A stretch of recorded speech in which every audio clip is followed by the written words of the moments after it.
Happy New Moon Friday, the 1st of November, 2024. How's everybody doing? So I'm getting a lot of messages, calls from others about what the heck's going on with the energy, Sandy? I'm feeling whacked. Or what's going on? I'm really sensing this old way of communicating with energy that I don't like.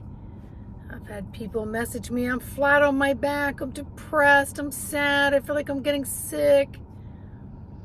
I've had people say, I have this urge to organize, to purge, to merge, to clean, to just get everything in alignment. So there's a lot of things happening. So what do I say about the energy, my friends? The energy's gonna do what the energy's gonna do. What are you doing in it to ground yourself, to have a more solid fulcrum, so that all of your balancing acts and your etheric, your alignment, and outside of that can be in harmony and can easily be counterbalanced if something comes your way to tip you or tilt you. So it is requiring rolling it back, reeling it in, staying sure-footed. Where am I in the universe on a physical, mental, spiritual, and emotional level? How is my etheric halo? How's my etheric halo? Bring it all together with the breath, and then proceed to take your steps. And you're going to have to cancel, alt, delete, and repeat multiple times while the energy is doing what it's doing. There's nothing you can do to change that. Nothing. All you can do is gain energy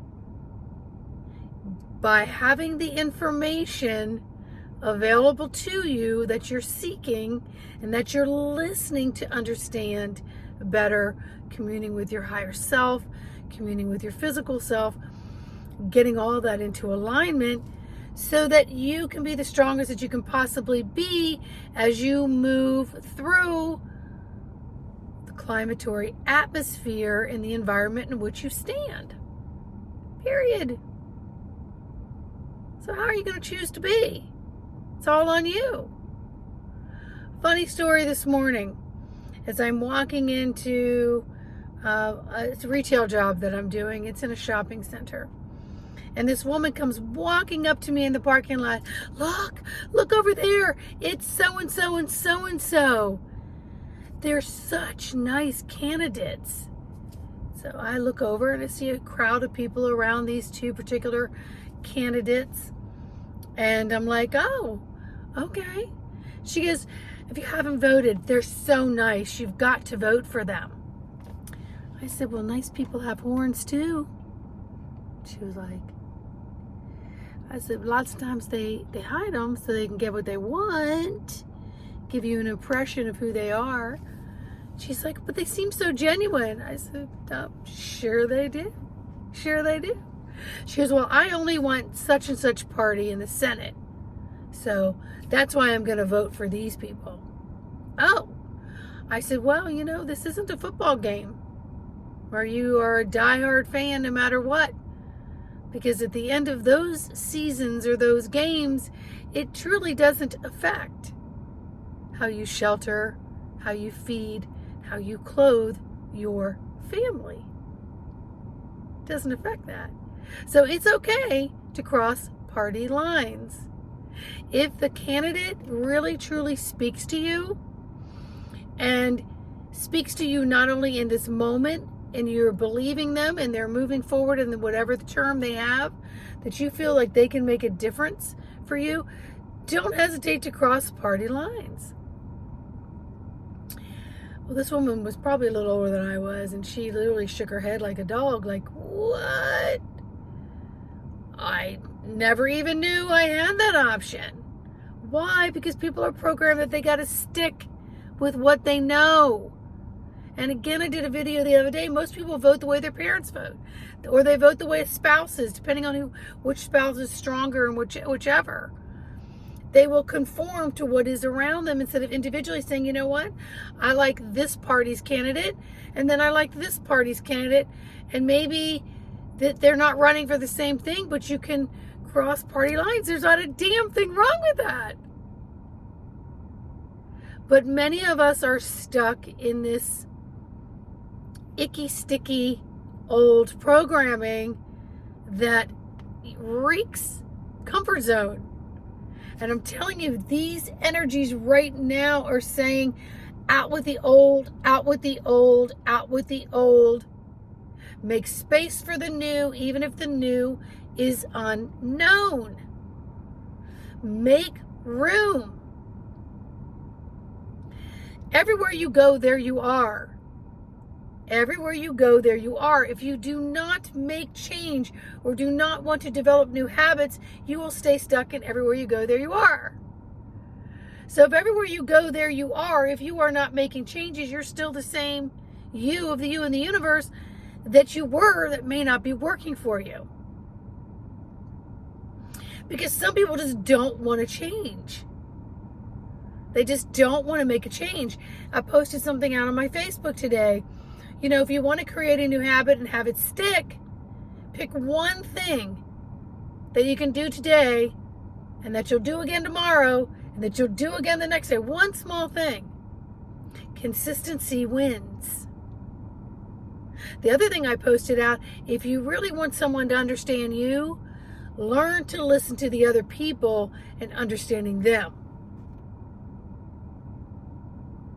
Because listening is something that we're really not thoroughly taught to do.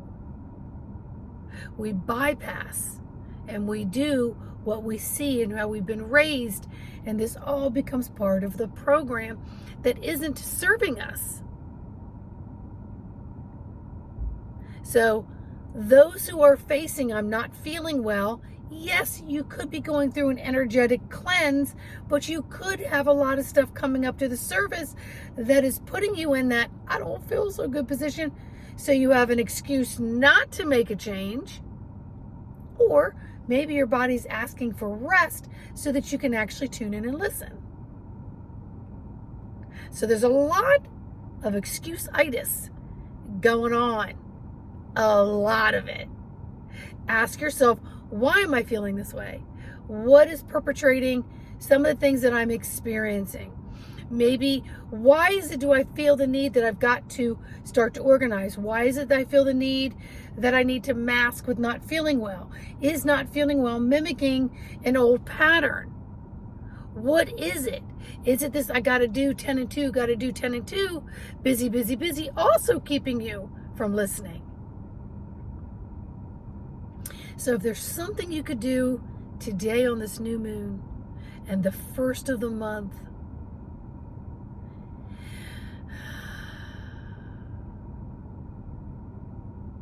pick one thing that can make a difference in your world, even if it's doing one thing for someone else.